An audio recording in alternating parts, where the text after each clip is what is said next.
So guys चलो आज discuss करते हैं मतलब आगे की चीज़ें मतलब पहले वीआई मेथड डिस्कस करेंगे जिसमें आता है अनबैलेंस्ड व्हीट स्टोन ब्रिज यानी कि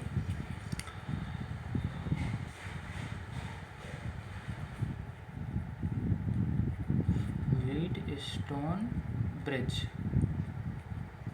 और फिर मैं इसका एक तरीका बताऊंगा जिसको कहते हैं, इसको दो तरीके से कर सकते हो, एक वीआई मेथड, एक है स्टार डेल्टा कन्वर्जन।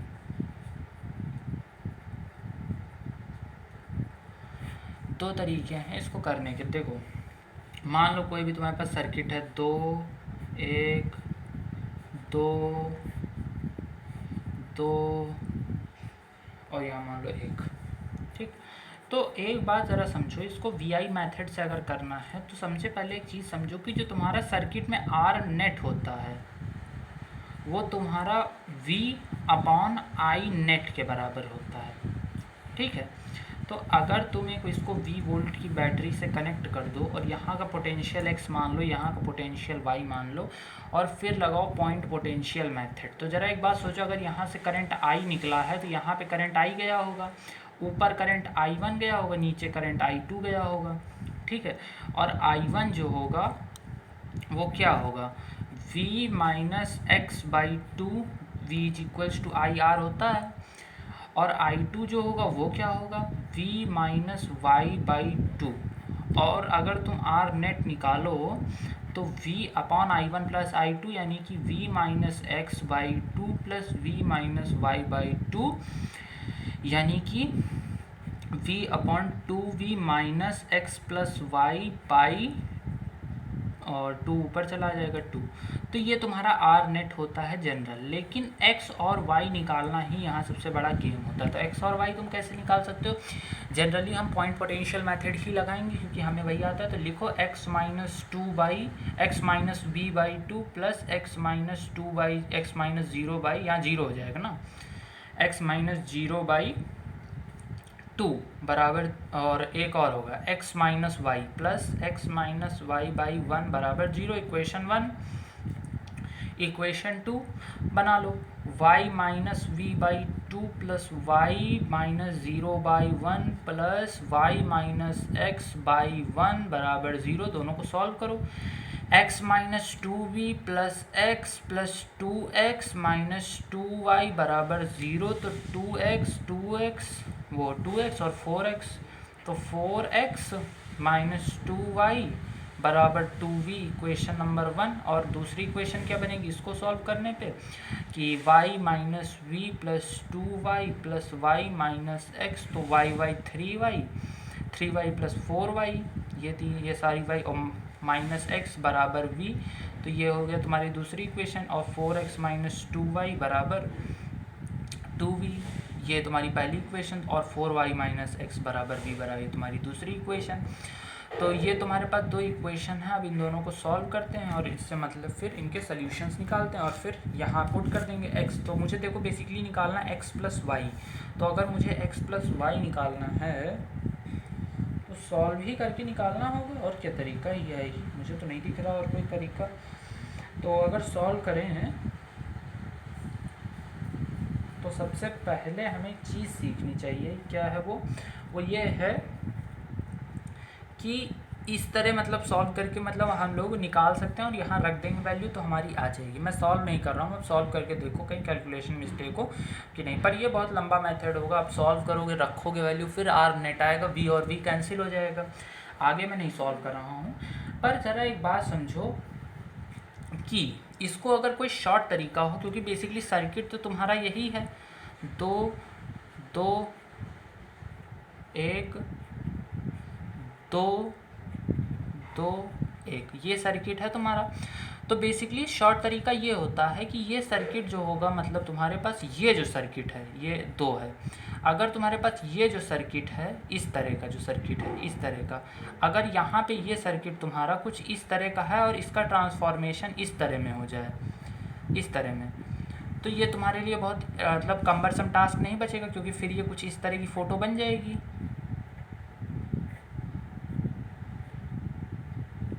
मतलब ये जो निकालोगे और ये 2 1 और ये बाकी हट जाएंगे, और इसको आर ए मान लो, इसको आर बी मान लो, इसको आर सी मान लो, और इधर तुम्हारा V वोल्ट की बैटरी लगी है। तो बेसिकली आर नेट फिर तुमको झंझट नहीं करना, फिर तुमको अगर R A R B R C की वैल्यू पता चल जाए तो ये दोनों सीरीज में, ये दोनों सीरीज़ में, फिर पूरा ये दोनों पैरेलल में, और फिर तुम आर ए के साथ सीरीज में ले लोगे तो तुम कर सकते हो। तो आर ए आर बी और आर सी निकालने का तरीका क्या होता है, देखो जैसे इसी वाले को उठाते हैं, इधर 2 है, इधर 2 है और इधर 1 है, तो इसको हमें ऐसे ऐसे ऐसे में कन्वर्ट करना है। तो करा कैसे जाता है, सबसे पहले देखो ये कौन सा है तुम्हारे पास, इधर इसको तुम पहले फ़ोटो में ही बना लो जिससे तुम कंफ्यूज ना हो। इसमें गलती यही होती है कि हम कहीं का रेजिस्टेंस कहीं लगा देते हैं। तो अगर तुम्हें ये निकालना है तो इसके आजू बाजू वालों को मल्टीप्लाई करो और बगल में लिखो 2 और 2 कितना होता है 4 होता है, अपॉन में इस पूरे का सम कर दो, 2 + 1 3 3 2 5, तो 4/5 आई इसकी वैल्यू। इस तरह बाकियों को करो तो देखो कितना आ रहा है, इसका करो तो 2 और 1 2 होता है और बाकी 5, तो इसकी वैल्यू 2/5 आई और फिर इसकी भी वैल्यू सेम ही है तो 2/5 ही आएगी।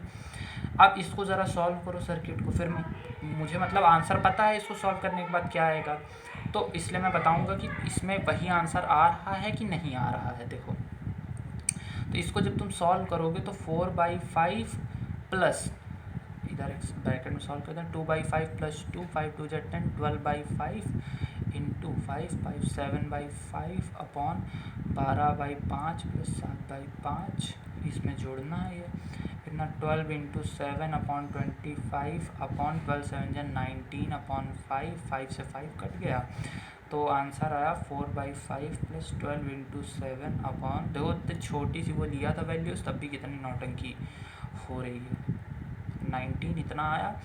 अब इसको आप सॉल्व करो और वो इसके बराबर आएगा, यहाँ से जो 2 इक्वेशन निकालोगे और आंसर इसका जो आपका आएगा वो 32/19 आ रहा है। ठीक है, तो ये बेसिकली मेरा टास्क था, मुझे आपको सिखाना था कि कौन सा मेथड छोटा है कौन सा सरल है। ठीक है, तो स्टार डेल्टा कन्वर्जन से आप विदिन 30 to 60 सेकेंड्स आप निकाल सकते हो अगर वैल्यूज़ उसने सही दी हैं तो एज सच कोई उतनी दिक्कत नहीं आनी चाहिए स्टार डेल्टा। तो यही होता है वीआई मेथड और यही होता है हमारा स्टार और डेल्टा कन्वर्जन का मेथड। ठीक है, तो इसमें मतलब ये होता है।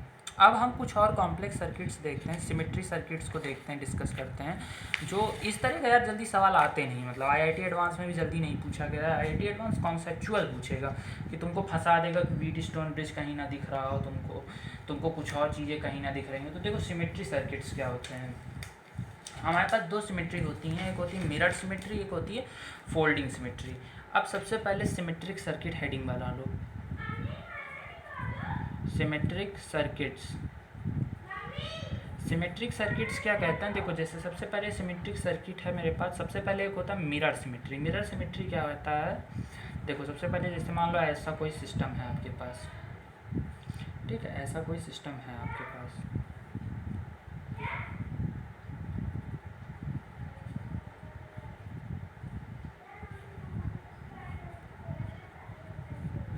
इस तरह का कोई सिस्टम है और इधर से करंट आई जा रहा है। तो अब एक बात समझो, सारे रेजिस्टेंस मान लो इक्विवेलेंट हैं, तो अब इसको मतलब केवीएल लगा के निकाल सकते हो और बाकी चीज़ें लगा सकते हो। लेकिन अगर सिमेट्री ढूंढो तो अगर मान लो मैं इधर एक मिरर रख दूँ ऐसे, तो क्या ये सर्किट जो है एकदम जस्ट आइडेंटिकल दिख रहा है, वैसा ही मतलब बना नहीं है लेकिन है एक्चुअल में वही आइडेंटिकल, उतने लगे। तो एक बात समझो, जैसे मान लो करंट ऐसे आया तो क्या इधर से जब मैं देखूंगा तो करंट ऐसे ही जाता हुआ दिखेगा, मुझे ऐसे जाता हुआ दिखेगा आई करंट, अगर सिमेट्री देखो इतनी। अब मान लो कोई करंट अगर ऐसे गया होगा I1 और कोई करंट गया होगा I2, तो इधर मिरर में क्या दिखेगा, मिरर में हमें दिखेगा कि ये करंट I1 जो है वो ऐसे आ रहा था और ये जो I2 करंट है वो I2 करंट ऐसे आ रहा है। तो अब I2 करंट आने का क्या तरीका हो सकता है, I2 करंट आने का तरीका ये तो हो नहीं सकता करंट ऐसे चला होगा और फिर ऐसे मुड़ के ऐसे घूम घाम के ऐसे आएगा, क्योंकि करंट एंड लाइट, देखो current and light do not, नहीं या फिर ये कह सकते हो करंट लीस्ट रेजिस्टेंस वाला पाथ फॉलो करता है और लाइट जो होती है वो लीस्ट डिस्टेंस वाला पाथ फॉलो करती है।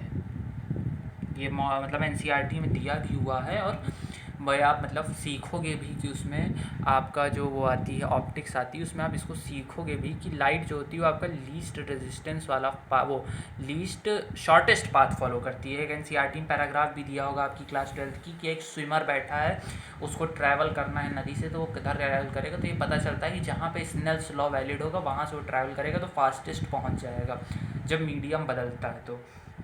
तो इस सब में सबसे लीस्ट रेजिस्टेंस का पाथ ये है कि ऐसे चला हो गया होगा, ठीक है। करंट ऐसे आया होगा I2 करंट और ऐसे चला गया होगा, मतलब इस पॉइंट पे जो है वो ना ऊपर कोई करंट गया ही नहीं। तो इस पॉइंट को मैं अगर यहाँ इसको मैं यहाँ ना चिपकाऊँ तो भी कोई दिक्कत होगी नहीं, क्योंकि ना ऊपर कोई करंट तो गया ही नहीं है ना।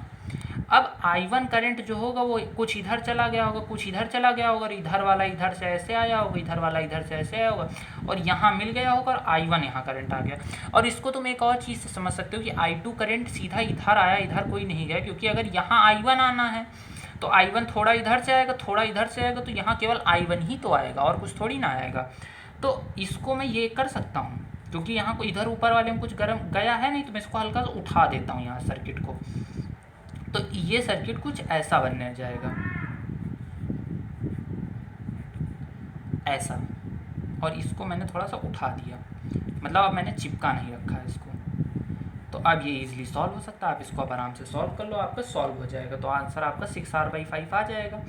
तो इस चीज़ को अगर सारे रेजिस्टेंस R के थे तो इसी को कहते हैं हम मिरर सिमेट्री, समझे। यहाँ पे जंक्शन जो होता है उसकी ज़्यादा इंपॉर्टेंस बचती नहीं। मिरर सिमेट्री का एक और एग्जांपल देख सकते हो कैसे आप देखो, एक होता है मतलब उसको चपटा कर देने वाली सिमेट्री। मतलब चपटा कर देने वाली सिमेट्री क्या होती है, जैसे मान लो कोई एक ये फिगर है आपके पास,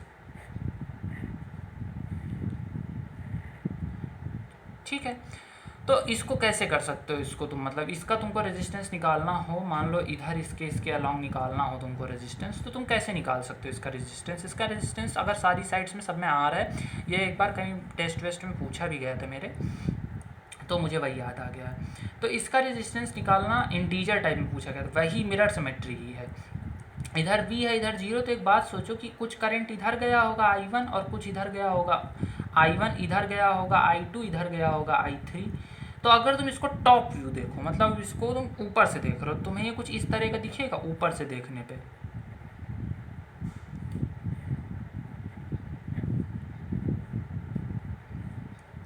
इस तरह का तुम्हें दिखेगा ये ऊपर से देखने में। तो यहाँ पे भी वही कॉन्सेप्ट था, इधर जो करंट गया है इसके अबाउट मिरर है, ये एक मिरर सिमेट्री थी इसके अबाउट। तो ये वाला जो जंक्शन होता ना, इसकी कोई वैलिडिटी बची ही नहीं थी इस क्वेश्चन में, ये इस जंक्शन की कोई वैलिडिटी नहीं है, इस जंक्शन को हटा दो, ये ऐसे और ये ऊपर ऐसे, ठीक है। तो इस तरह इस सवाल को तुम कर सकते हो, इसको ट्राई करो, इसका आंसर मुझे बताना कमेंट में, ठीक है। तो ये होती है हमारी मिरर सिमेट्री। अब हमारे पास एक आती है फोल्डिंग सिमेट्री। फोल्डिंग सिमेट्री आसान होती है, उसमें इतना दिमाग नहीं लगाना रहता। देखो फोल्डिंग सिमेट्री क्या होती है, जैसे मान लो स्क्वायर है मेरे पास,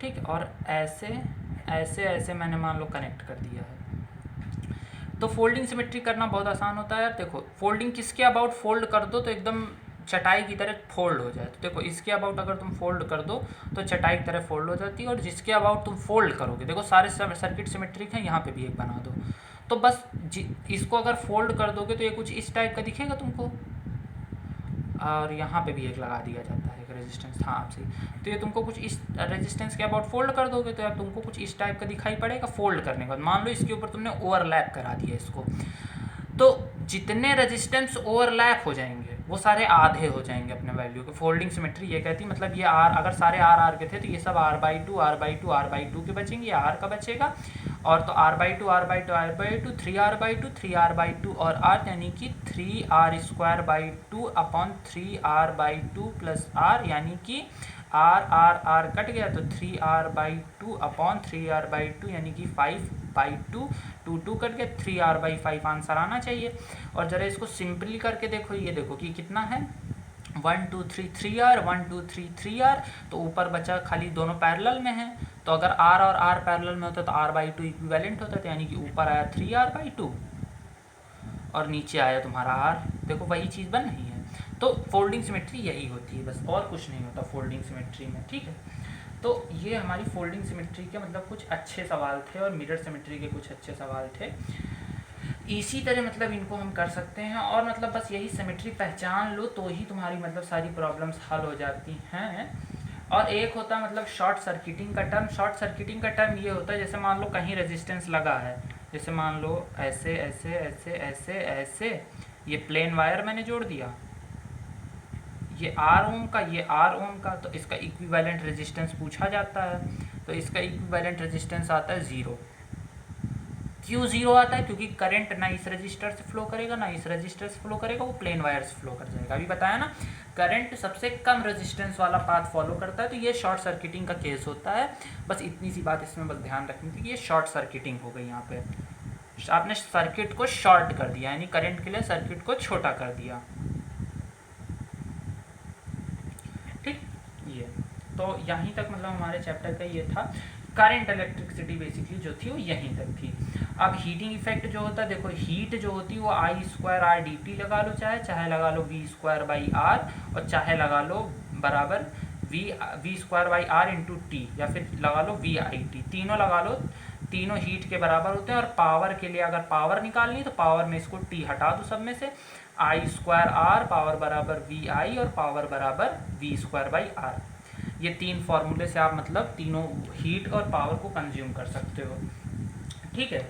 तो यहाँ तक हमने मतलब अपनी पूरी आधे से ज़्यादा करंट इलेक्ट्रिसिटी ख़त्म कर ली है। अब हम आगे बात करते हैं, होती है मैक्सिमम पावर थ्योरम, ठीक है। मैक्सिमम पावर थ्योरम क्या होती है? Power theorem, maximum power theorem क्या कहती है? तो मैक्सिमम पावर थ्योरम मतलब एक बहुत अच्छी थ्योरम है, बहुत इसका यूज़ जो है ना वो काफ़ी टेक्निकल यूज़ है। देखो technical use in the sense है, ये मान लो ये आपके पास कोई सर्किट है, ये मान लो सर्किट में ईएमएफ ई की बैटरी है जिसका इंटरनल रेजिस्टेंस आर है, और ये एक एक्सटर्नल रेजिस्टेंस है आपके पास आर। तो find the condition when power is maximum, power maximum हो इसकी क्या कंडीशन होती है? तो मैक्सिमम पावर थ्योरम, पावर बराबर क्या होता है? अभी मैंने पीछे बताया आई स्क्वायर आर होता है पावर बराबर, तो आई अब इसमें निकाल लो, तो आई अगर निकालो तो E upon R plus R आएगा। आई की वैल्यू आई बराबर ये मतलब पोटेंशियल अपॉन नेट रेजिस्टेंस, दोनों सीरीज में है ये दोनों। तो यहाँ अगर इसको पुट करो तो पावर बराबर क्या आएगा? पावर बराबर आएगा E square upon R plus R का होल स्क्वायर इंटू आर, ये आएगा मतलब पावर। अब आपको पावर मैक्सिमम चाहिए तो एक चीज़ सोचो, अगर किसी फंक्शन का मतलब डी एफ एक्स है कहीं पे, इसका मैक्सिमम चाहिए तो इसका डी एफ एक्स का मैक्सिमम चाहिए, डी एफ एक्स बाई जिसके रिस्पेक्ट में कर रहे हो उसके पावर हमें मैक्सिमम किसी के भी रिस्पेक्ट में चाहिए, तो इसको यहाँ पे आर के रिस्पेक्ट में हमें मैक्सिमम चाहिए, तो D F X by D R को जीरो कर दो, जिसके रिस्पेक्ट में मतलब मैक्सिमम चाहिए। भाई किसी भी चीज़ के रिस्पेक्ट में मैक्सिमम हो सकती है, तो D F X by R को जीरो कर दो। आर ही कितना हो कि पावर मैक्सिमम, आर ही को हम वेरी करा सकते हैं क्योंकि इंटरनल रेजिस्टेंस जो बैटरी का होता है वो तो फिक्स होता है। तो अगर आर को वेरी करा रहे हैं तो इसको D F X by D R अगर जीरो कर दें तो हमें मैक्सिमा या फिर मिनिमा मिल जाता है उस फंक्शन का। ये तो बेसिक मैथमेटिक्स 11th की है। तो इतना अगर आप मतलब कर रहे हो तो इसको ज़रा इस पूरे फंक्शन को आप डिफ्रेंशिएट करो। तो इसको अगर डिफ्रेंशिएट करो तो E square R upon R plus R, अब देखो यहाँ केवल आर वेरिएबल है और कुछ वेरिएबल नहीं है, तो डी इसका डी आर के रिस्पेक्ट में निकालोगे तो आएगा आर प्लस आर का whole square, R plus R का होल स्क्वायर नहीं होल पावर 4 का होल स्क्वायर, और ऊपर वाले को डिफ्रेंशिएट करोगे तो E square minus E square R, और इसको डिफ्रेंशिएट करोगे तो 2 आर प्लस आर बराबर जीरो कर दोगे। अब ये एक पॉजिटिव क्वांटिटी है तो साइन बदलेगा नहीं, तो इसको जीरो कर दो, तो आर प्लस आर का होल स्क्वायर ई स्क्वायर बराबर 2 E square R R plus R.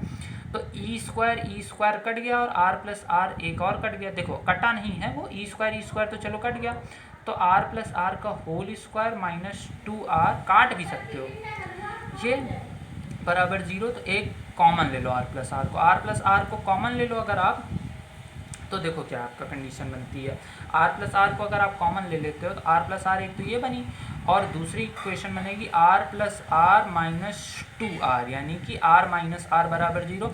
अब अगर किसी इक्वेशन लिखा r बराबर माइनस आर, मतलब एक रेजिस्टेंस दूसरे के निगेटिव हो, तो ये कभी हो नहीं सकता भाई। बैटरी निगेटिव हो सकती है, रेजिस्टेंस कभी निगेटिव नहीं हो सकता है।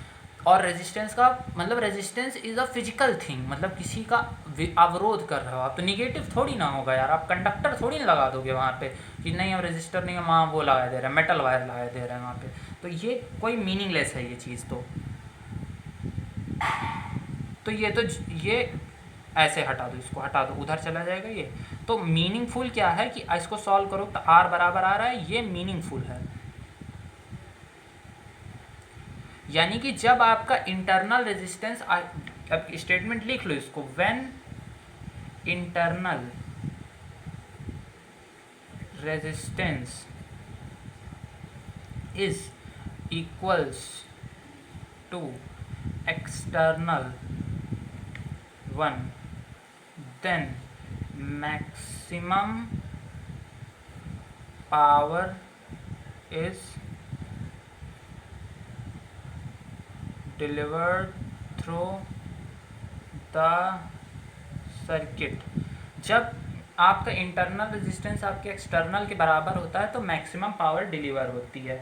और पावर मैक्स होती क्या है, P बराबर फिर हो जाएगा ई स्क्वायर अपॉन 4r², या फिर P square upon 4 times r², ये आपका P मैक्स होता है।